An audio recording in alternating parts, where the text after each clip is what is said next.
Le point d'interrogation, ce petit signe si familier qui ponctue nos questions quotidiennes, a une histoire fascinante qui remonte à des siècles. Aujourd'hui, nous allons plonger dans l'évolution captivante de ce symbole emblématique de la langue française et explorer son parcours depuis ses origines jusqu'à son utilisation moderne. Tout commence dans l'Antiquité, où les premiers balbutiements de notre point d'interrogation prennent forme. À cette époque, les textes étaient écrits sans ponctuation, rendant parfois la lecture et la compréhension difficiles. Les scribes et les lecteurs devaient se fier au contexte pour identifier les questions. C'est au Moyen-Âge que l'on voit apparaître les premières tentatives de marquer les interrogations dans les textes, les moines copistes, soucieux de faciliter la lecture à haute voix des textes sacrés, commencent à utiliser des signes diacritiques pour indiquer les inflexions de la voix. Au VIe siècle, un système de notation musicale appelé neume est adapté pour marquer les intonations dans les textes. Un signe ressemblant à un point surmonté d'une ligne ondulée est utilisé pour indiquer une élévation de la voix à la fin d'une phrase interrogative. Ce n'est qu'au IXe siècle que l'on voit émerger un signe qui ressemble davantage à notre point d'interrogation moderne. Il prend la forme d'un punctus interrogativus, un point surmonté d'une ligne courbe ressemblant à un 2 renversé. Au fil des siècles, ce signe évolue lentement. La ligne courbe s'allonge et s'affine, tandis que le point à sa base devient plus prononcé. Cette transformation graduelle donne naissance à la forme que nous connaissons aujourd'hui. La Renaissance marque un tournant dans l'histoire de notre point d'interrogation, avec l'invention de l'imprimerie par Gutenberg au XVe siècle. Le besoin de standardiser la ponctuation se fait sentir.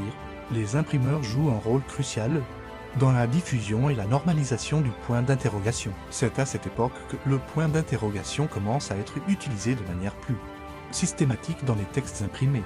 Son usage se répand rapidement dans toute l'Europe, traversant les frontières linguistiques. Au XVIIe siècle, le point d'interrogation est déjà bien établi dans la langue française. Les grammairiens de l'époque, comme Claude Favre de Vaugelas, codifient son utilisation dans leurs traités sur la langue. Le siècle des Lumières voit l'usage du point d'interrogation se raffiner encore davantage. Les philosophes et les écrivains de l'époque l'utilisent abondamment dans leurs écrits, en faisant un outil rhétorique puissant pour susciter la réflexion chez leurs lecteurs. Au XIXe siècle, avec l'essor de l'éducation et de l'alphabétisation, le point d'interrogation devient un élément incontournable de la ponctuation française. Son enseignement fait partie intégrante de l'apprentissage de l'écriture dans les écoles. L'arrivée du XXe siècle apporte de nouveaux défis et opportunités pour notre fidèle point d'interrogation. Avec l'avènement des machines à écrire, il trouve sa place sur les claviers, rendant son utilisation encore plus accessible. La révolution numérique du XXe siècle propulse le point d'interrogation dans une nouvelle ère. Il s'adapte aux nouveaux modes de communication, trouvant sa place dans les SMS, les mails et les réseaux sociaux.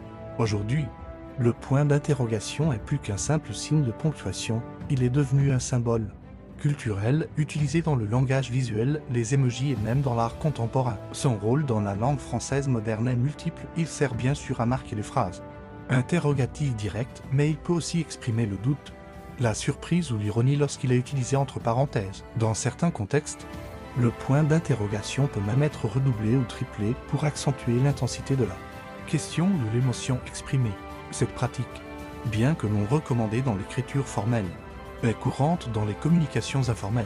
Le point d'interrogation joue également un rôle crucial dans la structure grammaticale de la langue française. Il permet de distinguer une question d'une affirmation, même lorsque l'ordre des mots reste inchangé. Par exemple, la phrase « vous venez » et « vous venez » ont des significations très différentes grâce à la présence ou l'absence du point d'interrogation. Dans la langue française, le point d'interrogation a aussi quelques particularités d'usage qui le distinguent d'autres langues. Par exemple, en français, on laisse un espace avant le point d'interrogation. Une règle qui n'existe pas en anglais. L'utilisation du point d'interrogation dans les titres et les sous-titres est également soumise à des règles spécifiques en français. Généralement, on évite de l'utiliser dans les titres principaux, préférant réserver son usage pour les sous-titres ou les intertitres. Le point d'interrogation a aussi trouvé sa place dans le langage informatique. En programmation, il est souvent utilisé comme opérateur ternaire ou pour indiquer des valeurs optionnelles dans certains langages. Dans le monde du web, le point d'interrogation joue un rôle crucial dans la construction des URL. Il sert à séparer l'adresse de base des paramètres de requête, permettant ainsi de transmettre des informations supplémentaires au serveur web. L'avenir du point d'interrogation semble assuré. Malgré l'évolution constante de notre façon de communiquer, ce petit signe continue de s'adapter et de trouver sa place dans les nouveaux médias, que ce soit dans les messages instantanés, les tweets ou les légendes d'Instagram.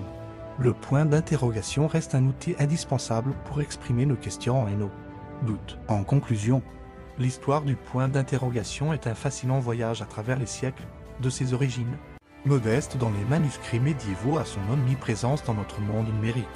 Ce petit signe a su s'adapter et évoluer tout en conservant son rôle essentiel dans notre communication écrite. Il nous rappelle que la langue est un organisme vivant en constante évolution et que même les plus petits éléments de notre système d'écriture ont une histoire riche et complexe. Alors la prochaine fois que vous utiliserez un point d'interrogation, prenez un moment pour apprécier ce petit bout d'histoire que vous écrivez. Car après tout, n'est-ce pas en posant des questions que l'humanité a toujours progressé? Please like, share, subscribe, tout fait inouï.